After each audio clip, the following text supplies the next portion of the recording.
Assalamualaikum warahmatullahi wabarakatuh. Alhamdulillahi rabbil alamin. Nahmaduhu wa nasta'inuhu wa nastaghfiruh. Allahumma salli wa sallim wa barik ala sayyidina Muhammadin. Amma ba'du. Para jemaah Bapak Ibu yang dirahmati Allah, alhamdulillah, malam hari ini kita bersyukur kepada Allah. Dengan nikmatnya kita bisa berkumpul, bisa bersilaturahmi, sekaligus juga bisa menunaikan kewajiban kita, yaitu sholat maghrib berjamaah, kemudian dilanjut dengan ta'lim. Kita berharap kepada Allah, mudah-mudahan apa yang kita pelajari pada malam hari ini jadi ilmu yang bermanfaat, sekaligus jadi tambahan amal ibadah kita di akhirat. Amin ya rabbal alamin. Para jemaah yang dirahmati Allah, yang lalu kita sudah membahas tentang zakat barang dagangan. Jadi dagangan dengan syarat tertentu diwajibkan zakatnya. Maka kalau ada orang yang berdagang tapi tidak memenuhi syarat-syarat wajib zakat barang dagangan, ya tidak wajib zakat. Misalnya zakat barang dagangannya tidak sampai nisab, stok barangnya begitu. Atau dagang baru buka 3 bulan udah tutup misalnya begitu, 3 bulan laku ludes, males buka lagi, ya nggak ada kewajiban zakat. Sebab kewajiban zakat barang dagangan yaitu wajib atas zakat barang dagangan adanya haul, satu tahun itu stok barang dagangannya. Maka kalau dia baru dagang bulan ketiga, bulan keempat dia udah berhenti begitu dagang, ya udah nggak ada kewajiban zakat begitu. Nah, kita lanjutkan pada malam hari ini. Sejatinya masih ada 2 jenis lagi zakat klasik. Jadi ada zakat barang temuan yang disebut oleh ulama dengan istilah zakat rikas. Zakat rikas. Yang kelima nih, yang terakhir, namanya zakat ma'din, zakat barang tambang gitu. Tapi 2 jenis zakat nih kita mau bahas secukupnya aja. Sebab zakat barang temuan atau zakat rikas ini kalau kita merujuk kepada syarat-syarat yang ditetapkan oleh ulama, zakat rikas itu sudah hampir tidak lagi dipraktekkan, hampir tidak ada. Sebab yang namanya rikas itu kata ulama Syafi'i, dafinul jahiliyah itu. Jadi yang namanya rikas itu barang yang dipendam, dan itu dipendam jauh sejak zaman jahiliyah gitu. Artinya ada tanda bahwa barang ini nih barang sudah ada sejak zaman sebelum Nabi Muhammad SAW dakwah kepada tanah jazirah. Tapi kalau ada tandanya bahwa ini barang nih ada tanda keislaman, misalnya koinnya tuh udah koin la ilaha illallah Muhammadur Rasulullah, itu kan berarti koinnya udah zaman keemasan Islam, zaman dimana pemerintah Muslim udah punya koin dinar dirham sendiri. Dulu zaman Nabi Muhammad SAW dinar dirhamnya belum pakai la ilaha illallah Muhammadur Rasulullah tuh. Jadi koin dinarnya tuh masih pakai koin dinar dari Romawi, dirhamnya dari Persia. Itu cetakannya tuh gambar pala rajanya. Itu cetakannya tuh pala rajanya begitu. Maka itu kalau ada ini bisa kalau ada orang yang kemudian nemu begitu. Jadi barangnya nemu, itu wajib dizakati. Tapi kalau yang ditemukan barangnya adalah barang yang punya tanda-tanda keislaman, punya orang Islam misalnya, kantongnya ada tulisan Bismillah begitu, atau uang yang kita temukan tuh uangnya gambar Soekarno. Nah, Soekarno kan berarti Indonesia ini.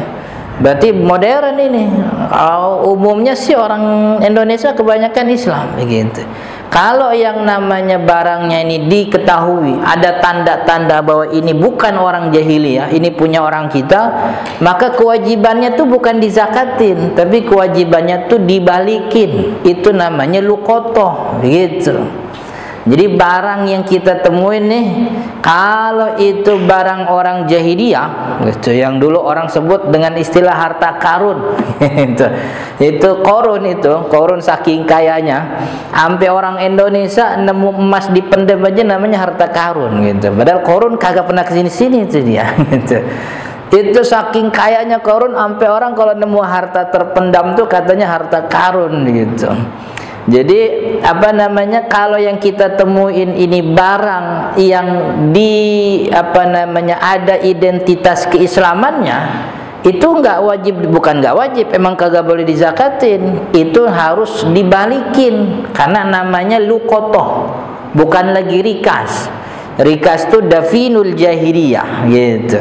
Sedangkan luqotoh itu barang temuan yang punya ada identitas, ini mah punya orang sini, ini pokoknya bukan dafinul jahiliyah, bukan pendaman orang-orang jahiliyah. Maka tadi kita katakan di awal zakat rikas nih udah hampir kagak ada begitu. Kita sampai ya kecuali kalau kita tinggal di mana jauh gitu di negara minoritas muslim begitu, yang punya yang punya tradisi belum pernah masuk dakwah Islam misalnya. Kita datang ke situ kemudian nemu begitu lagi jalan tiba-tiba kesandung gitu, kita lihat yang nyandung apa, rupanya kesandung emas gitu. Nah, itu namanya nemu tuh itu. Kalau dikasih itu bukan gitu.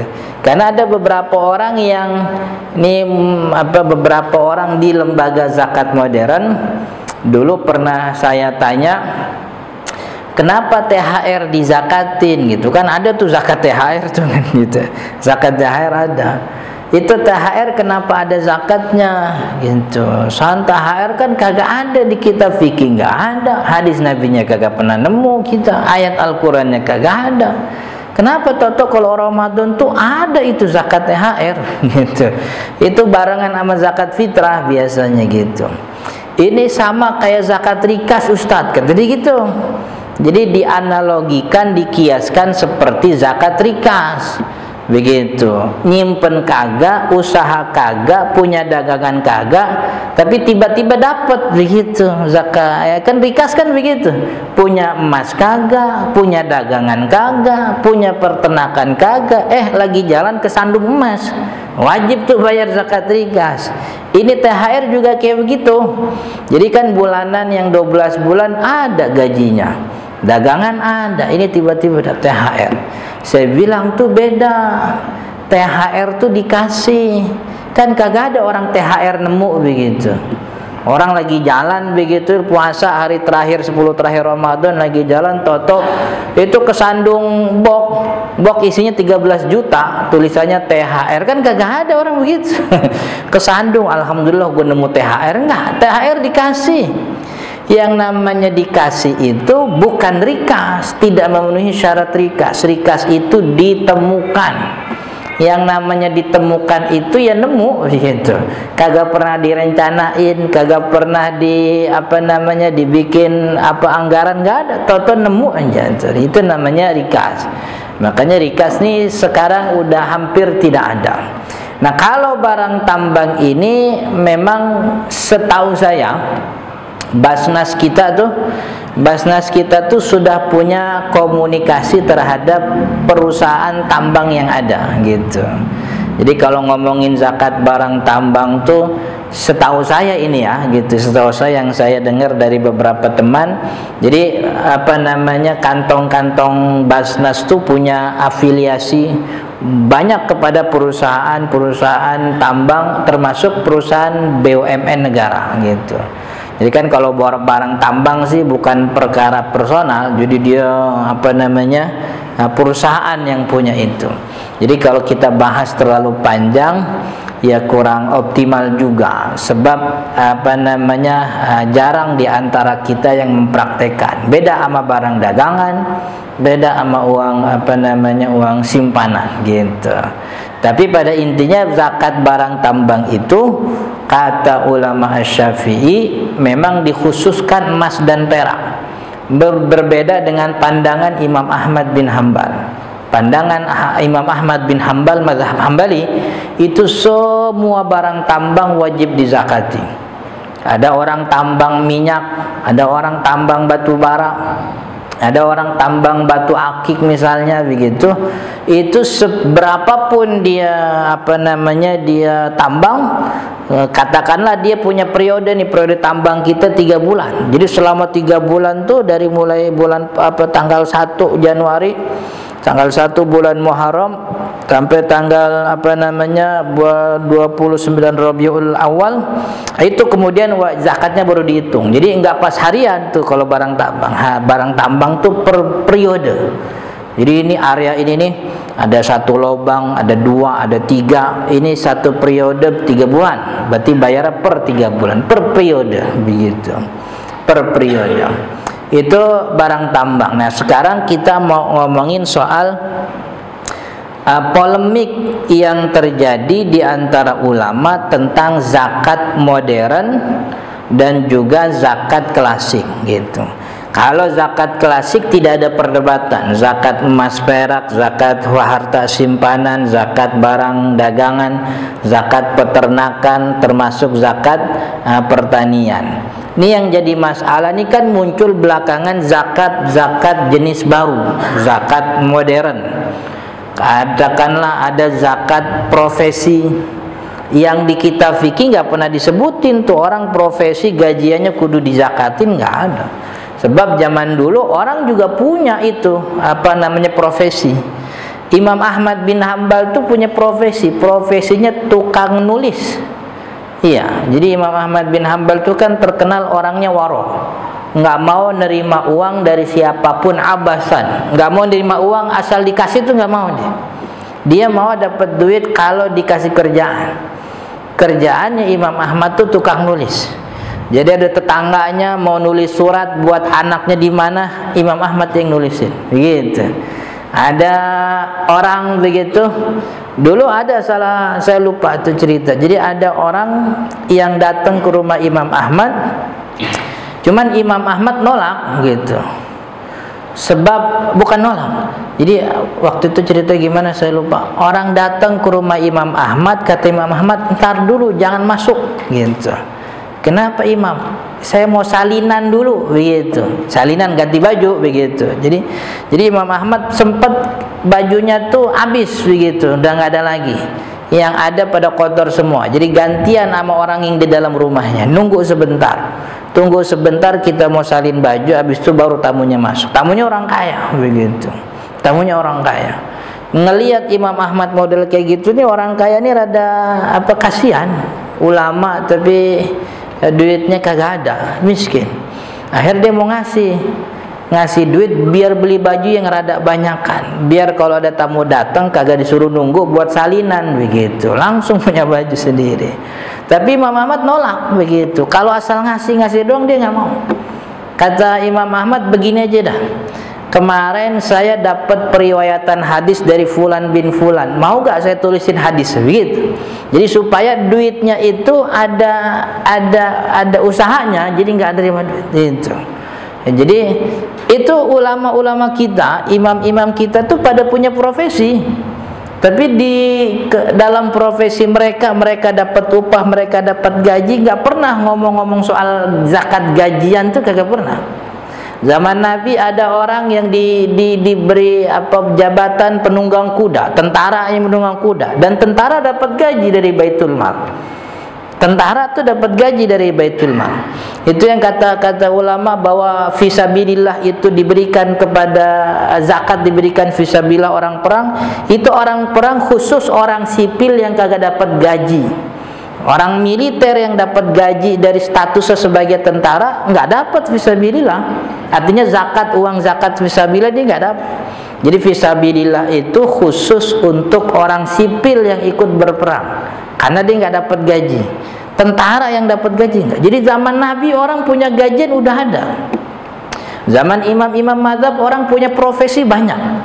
Tapi nggak pernah kita nemu Nabi Muhammad ngomong begitu. Gajian, zakatnya bayar. Gitu nggak ada. Gitu. Dari Baitul Mal nih dikasih Baitul Mal dipotong dulu 2, nggak ada. Imam-imam mazhab nggak pernah nulis di dalam kitab-kitab mereka. Tiba-tiba muncul nih tahun modern begitu.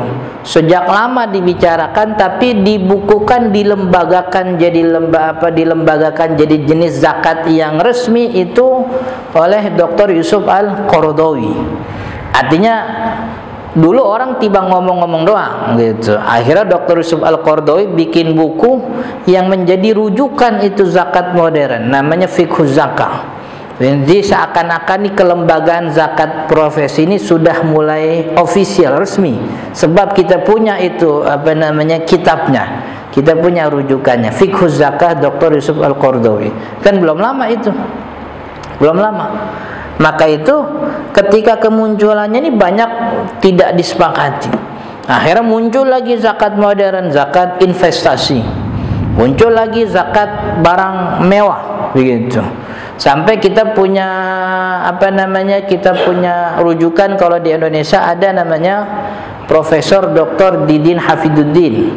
Dulu beliau rektor Universitas Ibnu Khaldun Bogor. Kalau dulu beliau juga jabat sebagai ketua Basnas ya dulu, nggak tahu kalau sekarang nih masih apa enggak. Beliau punya buku judulnya zakat harta kontemporer. Jadi zakat daripada harta yang baru. Ini maksudnya ingin menampilkan jenis zakat baru yang dulu di kitab-kitab kuning nggak pernah disebutin. Muncul nih polemiknya. Kata sebagian kata ulama-ulama klasik nih, wabil khusus ulama pesantren, nggak ada zakat profesi. Dan kita nggak nerima ini jenis zakat baru.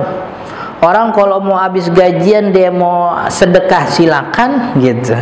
Artinya kalau mau sedekah aja, nggak usah dinamain zakat. Karena kalau namanya zakat tuh bukan sedekah, beda itu. Gitu, karena zakat gajian nggak ada. Kenapa banyak ulama klasik nolak? Sebab zakat ini, Bapak Ibu yang dirahmati Allah, zakat ini masuk dalam kategori ibadah yang ma'lum minad dini bid-darurah. Ma'lum minad din bid-darurah. Perkara yang orang mesti tahu tanpa belajar. Sama kayak sholat, puasa, zakat. Itu perkara-perkara yang kagak boleh kagak tahu. Emang kudu tahu orang muslim tuh. Dan emang kagak perlu belajar. Orang muslim tuh yang punya mata, yang punya kuping, walaupun dia kagak ngaji, tahu kalau dalam syariat Islam tuh ada kewajiban sholat. Sebab kupingnya dengar azan 5 kali sehari, matanya ngelihat orang bolak-balik ke masjid. Ada kewajiban puasa. Itu namanya perkara ma'lum minad dini bid-darurah. Perkara yang bisa diketahui walaupun orang kagak make belajar tuh. Salat, puasa, zakat, haji. Bahasa yang lebih sederhana, rukun Islam itu. Rukun Islam tuh wajib diimani. Artinya kagak boleh kagak tahu begitu. Nah, perkara ma'lum minad dini bid-darurah ini status hukumnya kata ulama, orang muslim yang kagak percaya ini perkara-perkara ini murtad. Ada orang muslim kagak percaya sholat, murtad. Orang muslim kalau tiba kagak sholat mah nggak apa-apa, bukan nggak apa-apa, dosa begitu. Cuman kalau dia tidak percaya kewajiban sholat, mengingkari kewajiban sholat, murtad.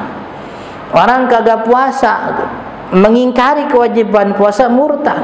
Kalau tiba kagak puasa, ya dosa, nggak nyampe murtad. Tapi kalau mengingkari kewajiban puasa, murtad. Mengingkari kewajiban haji, murtad itu.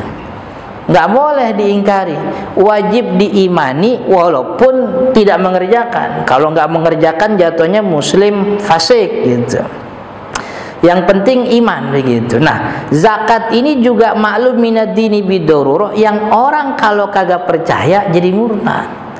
Kata ulama, kagak fair dong. Ini kan zakat ma'lum minad dini bid-darurah, yang kalau orang kagak percaya bisa murtad. Masa yang kagak percaya bisa murtad, aturannya lu yang bikin, begitu maksudnya. Aturannya Allah aja yang bikin, Nabi Muhammad aja yang bikin. Yang kalau orang mengingkari wajar dibilang murtad. Kenapa aturan? Ini perkara ma'lum minad dini bidururo, kan aturannya ente yang buat. Masa orang jadi murtad gara-gara enggak suka sama pandangan ente, kan kagak adil tuh gitu. Jadi maksudnya jangan bikin zakat jenis baru. Sebab ini zakat ma'lum minad dini bidururo, yang kalau mengingkari zakat orang bisa murtad. Masa iya orang murtad gara-gara enggak meyakini zakat profesi, kan kagak adil. Orang zakat profesi lu yang bikin, bukan gitu maksudnya.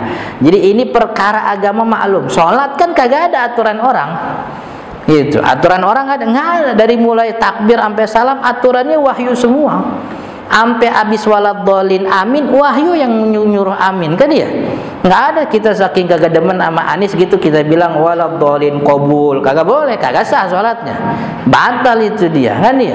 Ini dari A sampai Z wahyu semua. Puasa, kenapa puasa mulainya subuh-subuh? Iya, mulainya pas fajar sodik subuh, beresnya maghrib, wahyu yang ngatur itu. Nah, kita bikin jam 12 buka begitu. Jam 12 bukan buka, namanya skors. Sampai jam 1, jam Sabtu baru mulai lagi itu puasa. Kan nggak bisa gitu. Ini perkara agama maklum minad dini bidururo, aturannya dari A sampai Z Allah yang ngatur. Karena Allah yang ngatur, wajar kalau orang yang mengingkari jadi murtad. Wajar, kan Tuhan yang ngatur gitu. Tapi kalau udah masuk pikiran ente di ibadah ini nih, akhirnya orang yang mengingkari, masa kita bilang murtad? Kan enggak begitu. Makanya yang namanya zakat itu ta'abbudi, perkara ritual. Wahyu bilang begitu. Ada contohnya kita kerjain, kagak ada contohnya jangan bikin-bikin. Itu namanya zakat gitu. Tapi kata ulama modern, jadi begini Ustaz, gitu kata ulama modern. Ini zakat nih memang perkara ta'abbudi. Tapi ternyata kalau kita teliti lagi, banyak beberapa masalah zakat tuh yang ketetapannya emang diserahkan kepada kita semua. Jadi zakat tuh punya dua kaki, satu kaki ritual, satu kaki sosial. Kenapa dibilang sosial? Sebab mustahik zakat tuh Allah nggak pernah ngejelasin itu. Nabi Muhammad juga global aja.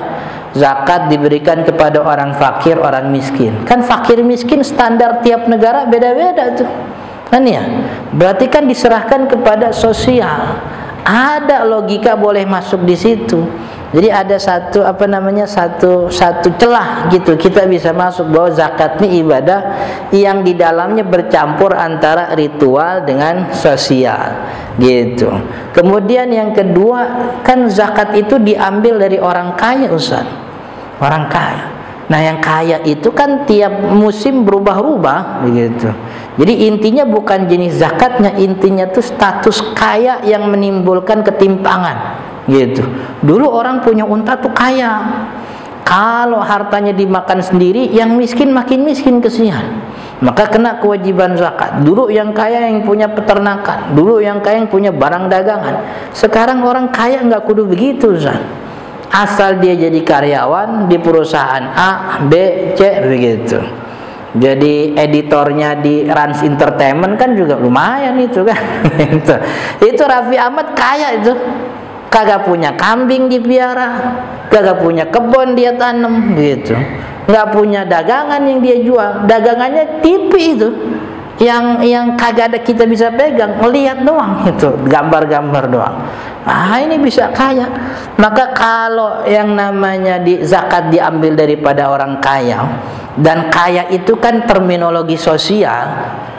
Orang dibilang kaya kan ya kita yang nyebut kaya. Dan standar kita tuh tiap tahun beda-beda, tiap musim berganti. Kayak standar orang ganteng begitu kan ya, kan nggak sama zaman dulu.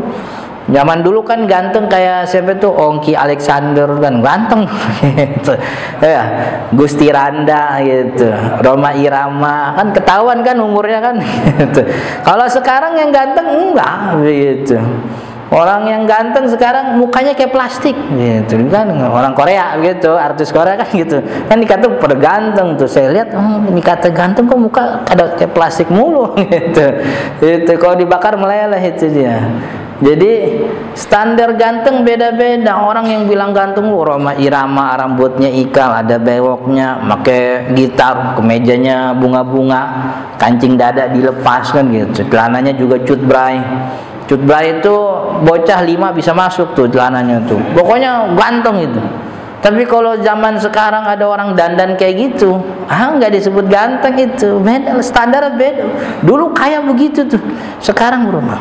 Coba lihat Lionel Messi itu, per minggu gajinya 2,1 miliar per minggu gitu, bukan per bulan. Per minggu 2,1 miliar. Dulu ada David Beckham kan ya, David Beckham tuh seminggu sekian ratus juta itu. Sekarang ada Ronaldo, ada Messi. Ini kalau kayak begini nih, jadi nggak adil syariat.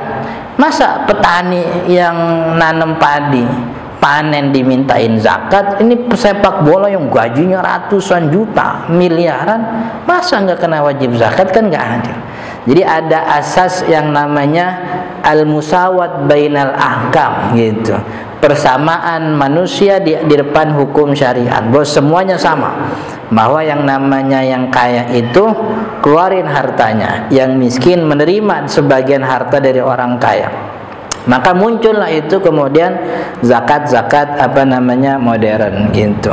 Ini ulama-ulama pesantren ini tetap tahan punya sikap. Kita sih kalau zakat sih kita nggak mau bikin-bikin. Orang sekalinya kaya, kalau dia mau sedekah ya sedekah, nggak perlu pakai zakat. Kita bilangin aja yang namanya harta banyak-banyak biar berkah, sedekah begitu kan ya. Itu harta dikekepin kagak bakal bunting, kagak bakal lahir itu. Yang kudu disedekahin. Jadi jangan sampai kita menggunakan istilah-istilah agama untuk kepentingan yang tidak syar'i. Iya, kita pengen dia ngeluarin harta, tapi nggak usah pakai nama zakat, nggak boleh gitu. Dan yang namanya zakat jenis baru ini banyak bertentangan dengan kaidah zakat itu sendiri. Salah satunya kaidah haul, bahwa yang namanya zakat itu butuh adanya haul, ketetapan harta itu sampai satu tahun. Sedangkan zakat profesi belum nyampe setahun, baru 2 detik dia masuk ke rekening udah dipotong zakat profesi kan gitu. Ini syarat, jangankan setahun, sehari aja belum nyampe kan ya. Bagi beberapa perusahaan tuh baru masuk udah kepotong kan gitu. Ini syarat haulnya kagak nyampe, ini nggak boleh begitu. Kemudian yang kedua, syarat zakat tuh al-milkut tam, dimiliki secara sempurna. Dimiliki secara sempurna tuh punya, bisa diapa-apain. Itu duit gaji belum nyampe kantong udah dipotong buat zakat, belum bisa diapa-apain tuh, belum jadi milkut tam. Kan kemarin masih milik perusahaan, baru hari ini dikasih, belum dipakai udah dipotong kan gitu. Kemudian yang ketiga katanya, kalau zakat ini diwajibkan, nih zakat profesi, zakat yang paling sering kan perdebatannya zakat profesi. Ini zakat profesi ini kalau kita wajibin berarti ada 2 jenis zakat dalam satu harta. Satu hartanya uang kan ya, satu harta uang. Ini zakat gaji yang dia ambilkan bentuknya uang rupiah. Sedangkan dia di tabungan, di simpanan punya uang rupiah juga. Kalau kita wajibin zakat profesi, berarti kita mewajibkan 2 zakat untuk satu jenis harta. Hartanya rupiah, kita wajibin 2. Pertama zakat gajian, yang kedua zakat harta simpanan. Ini kaidahnya nggak masuk nih. Kata ulama, semua ulama sepakat tuh la sunayya fi zakah. Tidak boleh ada 2 jenis zakat dalam satu harta. Orang punya kambing, beternak dia kambing, sekalian didagangin. Jadi ternak dia kambing, dia gembala. Kemudian muayanya musim haji, dia dagang. Ini kira-kira zakatnya ini kena zakat barang dagangan apa zakat peternakan? Nggak boleh dua-duanya. Zakat satu jenis harta itu cuma satu zakat aja, itu nggak boleh 2. Maka ambil yang paling dekat, yaitu zakat peternakan. Orang punya emasnya emasnya sekalian didagangin. Ini zakat barang dagangan apa zakat emas? ngambil yang paling dekat zakat emasnya. Nggak habis itu dagangannya nggak ada kewajiban zakat. Kenapa? Karena sudah dibayarkan. Jenis harta yang sama tidak boleh ada dua kewajiban zakat. Kalau zakat profesi kita wajibin, orang jadi dua kenanya. Gitu. Dan itu nggak pernah disebut dalam kitab-kitab fikih begitu. Pokoknya kaidahnya la sunnaya fi zakat. Tidak boleh ada dua jenis harta dalam satu, tidak boleh ada dua zakat untuk satu jenis harta. Kemudian Dr. Yusuf Al-Qaradawi itu dalam kitab Fiqh Zakah dia membela zakat modern, zakat profesi. Dia bilang ternyata kalau diteliti-teliti itu hadis yang bilang la zakata illa ayyahul alaihil haul, bahwasanya tidak ada kewajiban zakat kecuali sudah nyampe 1 tahun, itu hadisnya tuh dhaif, itu lemah, itu hadisnya begitu. Baca tuh di kitab Fiqh Zakat Dr. Sukal, beliau melakukan takhrij hadis bahwa ternyata hadis yang dipakai oleh banyak ulama, sudah setiap generasi itu dipakai hadis bahwa tidak ada kewajiban zakat illa ayyahula alaihil haulu, kecuali nyampe 1 haul 1 tahun. Itu hadisnya lemah, kagak bisa kita pakai. Kalau hadisnya lemah, maka jangan bikin hukum pakai hadis yang lemah. Begitu. Akhirnya kita zakat profesi kita wajibkan. Gitu. Kemudian Dr. Yusuf Al-Qaradawi juga pernah ditanya, ini zakat profesi ini setelah dipotong kebutuhan, apa langsung pas gajian langsung potong zakat profesi? Dr. Yusuf Al-Qaradawi bilang, in kana ratibu kabiron, kalau gajinya gede begitu, maka tidak perlu dipotong kebutuhan. Gajinya gede, gajinya berapa 2 miliar, ratusan juta, nggak usah dipotong, langsung potong zakat waktu itu. Tapi kalau gajinya kecil gitu, gajinya kecil dipotong dulu kebutuhan, baru kemudian bayar kewajiban zakatnya. Nah, yang jadi masalah tuh yang standarin gede sama kecil tuh siapa begitu? Yang bikin standar nih gede ini kecil nih siapa? Orang punya gaji 150 juta, ya kan pengeluarannya tiap bulan 120 juta gitu. Emang gede gajinya, tapi gede juga pengeluarannya. Jadi yang bikin standar gede kecil itu siapa itu? Nah, makanya ulama-ulama yang mewajibkan zakat modern ini, mereka juga berselisih satu sama lain tentang teknisnya. Contoh sederhana, di kita ini ada Basnas, ada MUI. Tentang zakat profesi itu punya perbedaan. Kalau kata MUI, gajian zakat profesi itu nisabnya nisab emas perak. Nisab emas perak itu 85 gram, 70 juta gitu. Kalau 70 juta, emang ada Ustadz orang yang karyawan gaji 70 juta? Enggak, bukan gaji 70 juta, tapi gaji setahun digabung, begitu. Gaji setahun. Jadi kalau gajinya sebulan 10 juta, 10 kali setahun 120, kena tuh kewajiban zakat. Tapi kata Basnas, zakat profesi itu nisabnya tuh nisab pertanian, 700 kilogram, 900 liter, 700 kilogram atau 900 liter gitu. Jadi gajinya katakanlah senilai 750 kilogram. 750 kilogram kalau berasa 10.000 berarti 7.500.000. Jadi kalau gajinya 7.500.000 bayar. Cuman bayarnya bukan pakai zakat pertanian, bayarnya pakai zakat emas perak 2,5%. Kan kalau mau beneran lurus begitu ya, zakat nisabnya pertanian, bayarnya pertanian 5%, begitu. Kan kalau pertanian Ustaz ada 5%, ada 10%, kira-kira dia 10% apa 5%? Ya tergantung kerjaannya gitu. Kan kalau pertanian kan 10% kalau nggak pakai air, jadi airnya dari air hujan 10%. Kalau pakai air sendiri, gotong sendiri, bikin irigasi sendiri 5%. Kalau kerjaan kita samain aja. Jadi yang kerjanya rada berat, yang berangkatnya keringetan, macet-macet jauh begitu. Rumah di Bojongkulur, kerjanya di Kuningan, Jakarta Selatan gitu. Nah, itu 5% begitu. Soalnya kesian, pulang perginya capek itu. Itu pulang perginya ngelewatin berapa kali cobaan dunia itu. Cobaan dunia terbesar itu kan antara Bekasi dan Jakarta kan. Gitu. Ini kalau kerjaannya enteng, masuk telat kagak ada yang ngomelin, tanda tangannya laku puluhan juta, 10% kan gitu. Nah, cuman kan jadi kagak adil ini. Makanya ulama yang mewajibkan zakat modern juga mereka berselisih. Kata ulama pesantren, gue bilang juga apaan begitu. Gue bilang juga apa, lu makin bikin sih zakat, akhirnya bingung sendiri, ribut sendiri kan gitu. Kalau kita sih enak aja, habis gajian mau sedekah bagus gitu. Dulu ini almarhum Habib Munzir Al-Musawa di TV One, beliau bilang, bagi kami ini representasi dari ulama pesantren. Bagi kami, kalau ada yang ingin mengeluarkan harta dari gajiannya, sebutnya sedekah gajian.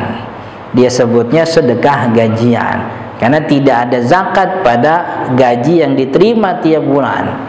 Karena ini sedekah, maka mau ngasih berapapun boleh, kagak perlu ngitung. 2,5% boleh, 1% nggak apa-apa, 10% juga boleh. Bahkan kalau dia mengasih 50% dari gajinya, asal bininya kagak marah, mah nggak apa-apa, terserah begitu. Ini namanya sedekah gaji gitu. Nah, kalau ditanya Ustadz yang mana? Saya ngikutin kitab-kitab aja. Di kitab-kitab memang tidak pernah disebutkan zakat profesi, karena memang kewajiban zakat ini maklum minad-dini bid-darurah. Yang namanya maklum minad-dini bid-darurah, kita percaya A sampai Z-nya wahyu. Begitu. Jadi ada contohnya kita kerjain, ada wahyunya kita lakuin, kagak ada contohnya jangan bikin-bikin. Maka ketika muncul nih zakat modern, artinya kalau ada yang Ustaz, saya kalau dengar penjelasan Ustadz Fulan bahwa zakat profesi itu gini itu kayaknya emang zakat profesi wajib tuh kerjain. Silahkan cari lembaga yang memang menangani zakat profesi, artinya cari lembaga yang dipercaya tentang zakat profesi, bayar ke situ.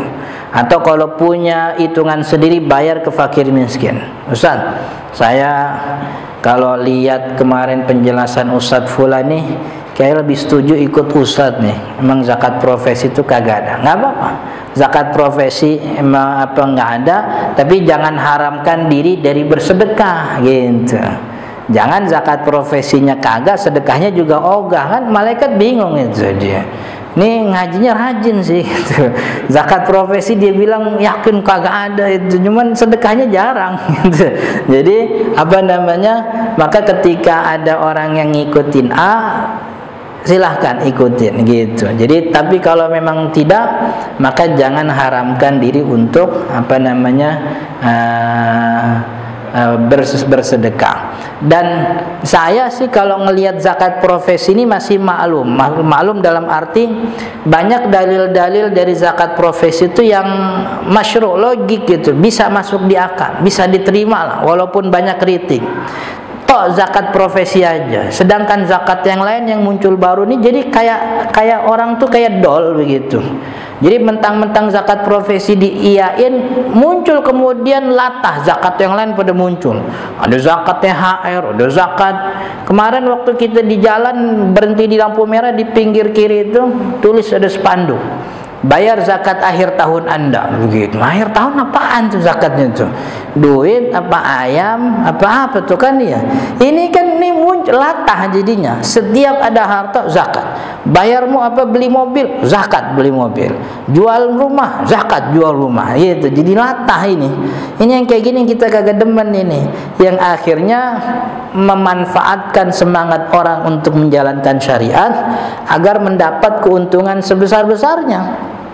Mulailah itu lembaga zakat tapi punya donatur tetap pembayar zakat. Ini kan aneh. Kan zakat mah kan kagak tetap. Tahun ini dia bayar zakat, iya. Tahun depan kan belum tentu. Tapi namanya ada tuh. Fulan bin Fulan, nomor teleponnya. Di WhatsApp kan kita, diingetin tiap bulan tuh kan gitu. Iya kan, nomor kita udah kena apa namanya, kesimpan sama beberapa lembaga zakat. Ada aja tiap bulan yang nyampe itu broadcastnya kan ya, apa namanya. Apalagi beberapa lembaga zakat menerapkan adanya target bulanan, target tahunan. Jadi dikejar itu sedemikian rupa supaya dapat pemasukan itu. Jadi zakat udah nggak beda sama pajak begitu. Ini kan nggak begini kerjanya. Yang namanya kewajiban zakat, tahun ini orang bayar zakat iya, tapi tahun depan belum tentu. Maka tidak ada pembayar zakat rutin tuh, kagak ada. Zakat tuh dibayar kalau syaratnya terpenuhi. Terpenuhinya zakat tuh belum tentu tiap tahun begitu. Makanya kalau apa namanya, kalau emang mau bikin itu tetap, biar namanya donatur sedekah. Jangan apa namanya, jangan bayar zakat rutin gitu. Itu yang kemudian kita dari beberapa ulama, dari beberapa kalangan itu tidak suka praktek latah itu. Setiap ada jenis harta baru zakat begitu. Sampai Bitcoin nih ada itu zakatnya, Bitcoin gitu. Nemu duitnya juga kagak pernah kita lihat bagaimana itu rupanya. Toto udah ada zakatnya. Udah ada zakatnya aja begitu. Waktu Isya, ya bentar lagi waktu Isya, nanti insyaallah setelah azan kita jawab pertanyaan kalau memang ada pertanyaan, sambil nunggu azan Isya dulu. Wallahu taala alam.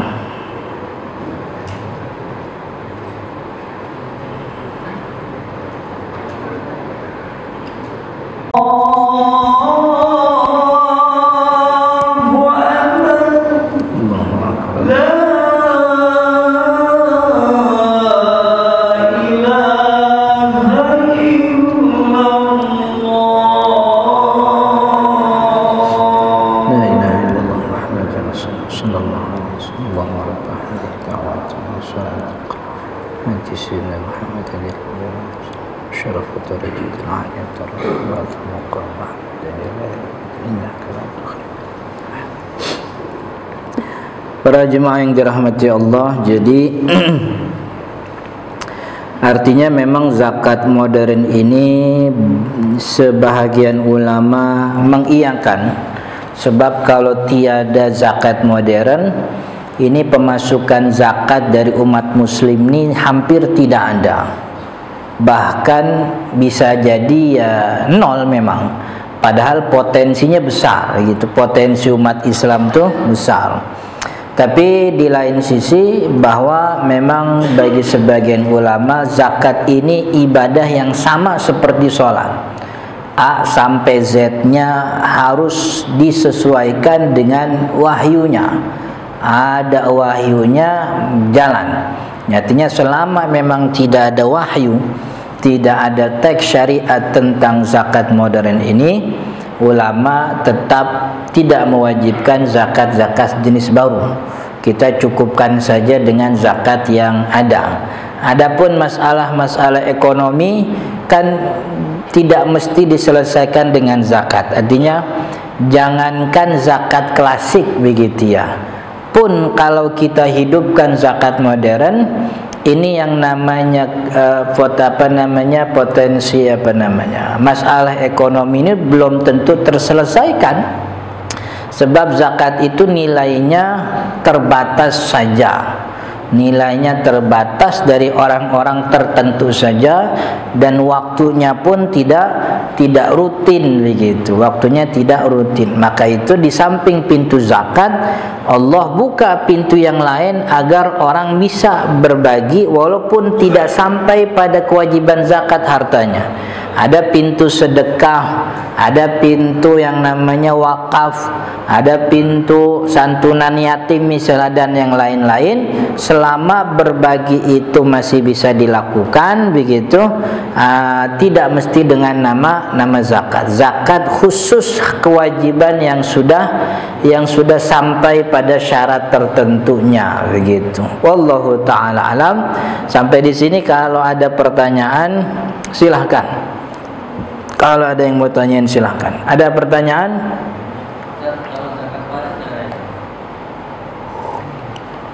Zakat waris itu aslinya zakat waris tidak ada. Tapi kalau si almarhum ketahuan belum bayar zakat, maka itu kan jatuhnya jadi utang ibadah. Jadi kan kewajiban waris itu kewajiban nomor 5. Orang setelah meninggal dunia, hartanya itu terikat 5 kewajiban. Waris itu kewajiban terakhir. Yang pertama itu kan operasional jenazah, gitu. Dia dimandiin kalau butuh biaya dari uang almarhum. Kafan, beli kain kafan dari uang almarhum.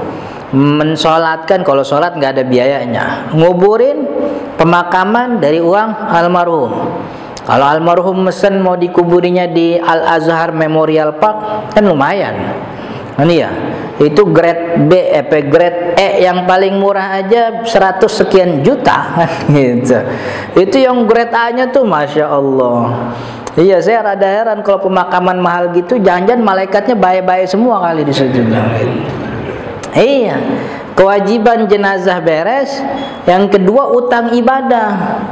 Maka kalau almarhum pernah punya dagangan, dilihat dagangannya udah nyampe nisab, banyak stok barangnya, tapi belum kelihatan zakat, berarti bayar zakat. Bukan zakat waris, tapi zakat barang dagangan yang tertunda, gitu. Atau almarhum punya uang simpanan, uang simpanan yang jadi warisan. Ini kata istrinya, bapak tuh belum zakat, udah 2 tahun. Sebab mau zakat kan lagi kurang sehat kan begitu. Berarti wajib bayar zakat, bukan zakat warisan, tapi zakat harta si almarhum yang belum dibayarin. Artinya kalau kita nih ahli waris, dapat kita punya jatah dapat 100 juta misalnya, nggak ada kewajiban zakat warisan. Kalau ini 100 juta kita simpan, lalu berjalan 1 tahun dan 100 jutanya utuh, maka wajib kita bayar zakat, bukan zakat waris tapi zakat harta simpanan kita, karena kan udah punya kita. Jadi yang namanya zakat waris tidak ada kecuali almarhum punya utang ibadah, salah satunya zakat yang belum dibayar gitu. Ketiga utang manusia, yang keempat wasiat, baru yang kelima warisan begitu. Oke? Ada lagi? Pak Rudi?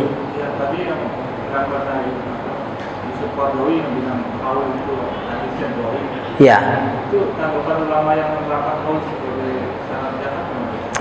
Jadi hadisnya, jadi hadis yang namanya la yahulu alaihil haul itu jalurnya banyak. Jadi hadis itu punya banyak jalur.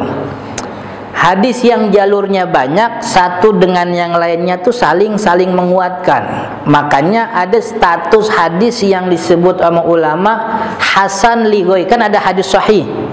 Hadis sahih ini peringkat pertama nih. Yang kedua hasan li ghairihi. Yang ketiga yang pertama hasan li dzati, sahih li dzatihi. Yang kedua sahih li ghairihi.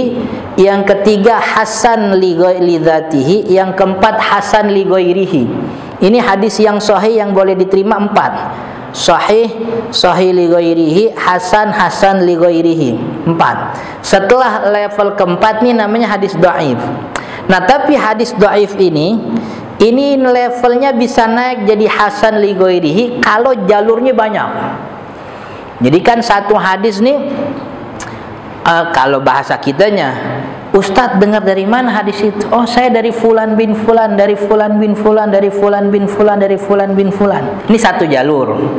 Ternyata hadis yang sama dipakai juga sama perawi fulan bin fulan. Ditanya, Ustadz itu hadisnya dari mana? Fulan bin fulan, fulan bin fulan. Jalurnya berbeda. Oh, berarti ada dua jalur nih hadis. Ternyata yang punya hadis itu banyak, berarti jalur banyak. Jadi banyaknya jalur itu menjadikan hadis yang tadinya dhaif naik menjadi hasan li ghairihi gitu. Kalau hadisnya cuma satu jalur, cuma itu doang, dia doang itu jalur hadis itu, ya tinggal diperiksa tuh dia sampai ke Nabi Muhammad. Ada gak orang-orang yang membuat hadisnya lemah nih? Kalau ada yang lemah, ya udah kita bilang lemah. Nggak ada yang nolongin, soalnya nggak ada jalur lain, gitu. Tapi kalau hadis ini jalur banyak, gitu. Hadisnya ini jalur kayak innamal a'malu binniyat, gitu. Itu hadis itu jalur banyak. Makanya yang tadinya hasan itu jadi sahih, itu innamal a'malu binniyat. Nah, hadis la yahulu alaihil haul la zakata illa yahula alaihil haul itu memang satu riwayat, satu jalur dhaif gitu. Tapi ternyata banyak jalur yang menguatkan hadis ini naik menjadi hasan li ghairihi gitu. Dan ini saling menguatkan. Makanya ulama dari dulu dipakai sama ulama. Dari awal mazhab fikih, mazhab Imam Abi Hanifah tidak mengingkari adanya haul dalam kewajiban zakat. Itu sekian banyak generasi ulama, nggak ada yang bilang kagak kita pakai nih hadis gitu. Nggak gitu. Itu kan tiap generasi ada yang namanya mukharrij. Jadi tiap madhab itu punya orang-orang yang disebut mukharrij. Mukharrij itu kalau bahasa kitanya penyunting. Jadi Imam Syafi'i sama teman-temannya nih. Imam Syafi'i ngomong ditulis sama teman-temannya nih.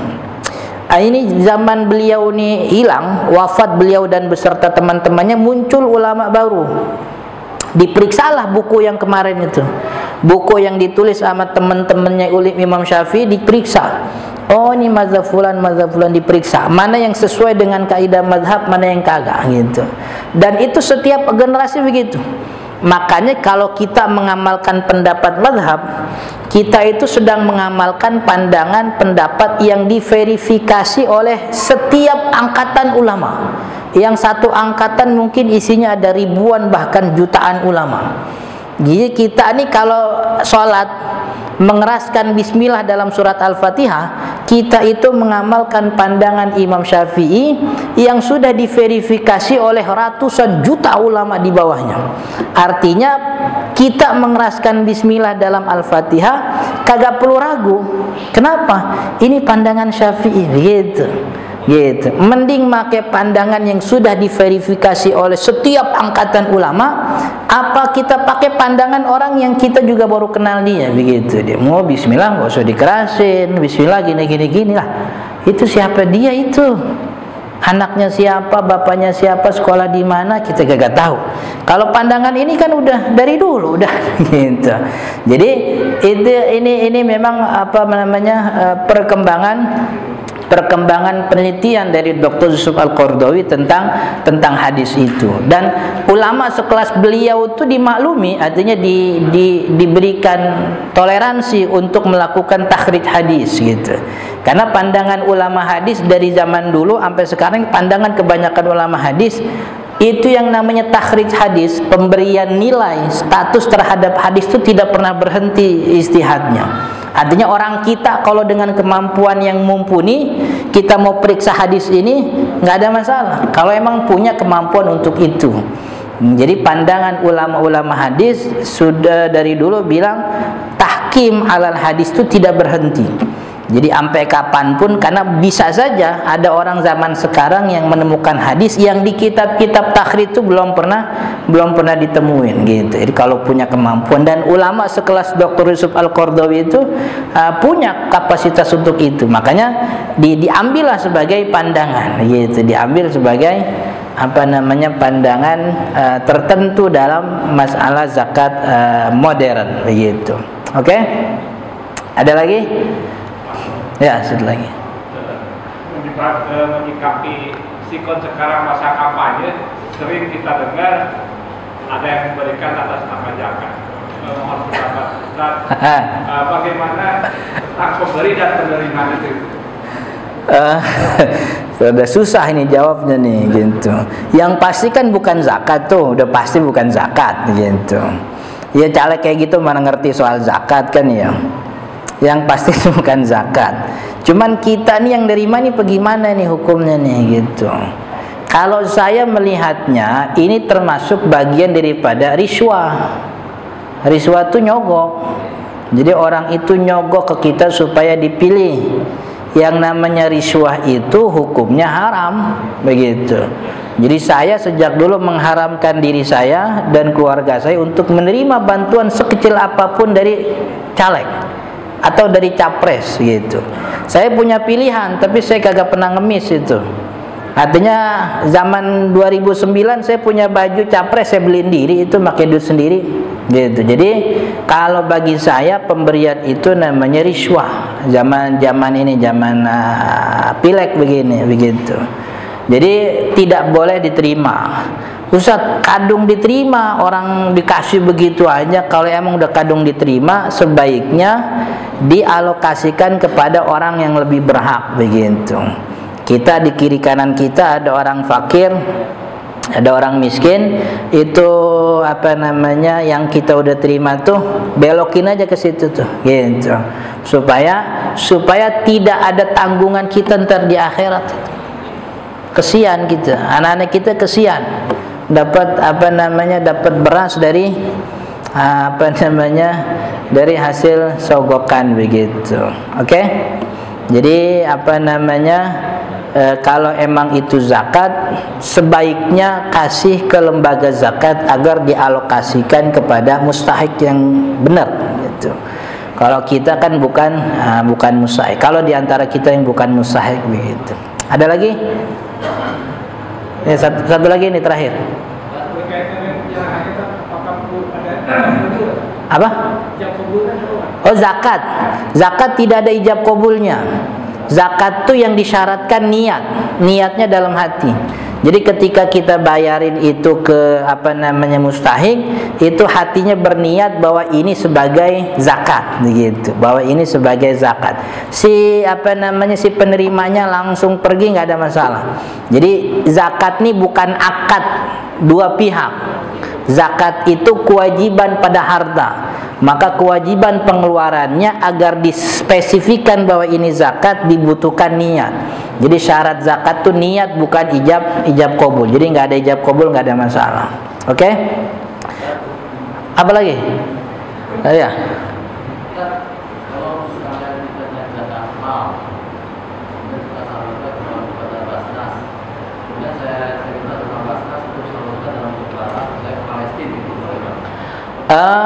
Kalau sudah diserahkan, ya Basnas itu kan statusnya amil.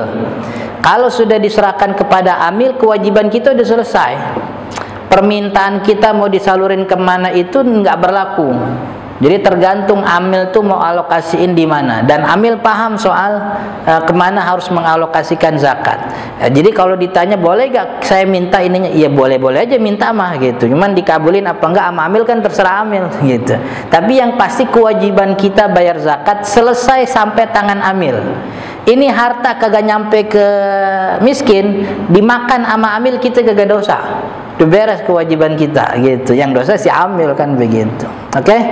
Wallahu ta'ala alam, mudah-mudahan bermanfaat. Subhanakallahumma wa bihamdika asyhadu an la ilaha illa anta astaghfiruka wa atubu ilaik. Assalamualaikum warahmatullahi wabarakatuh.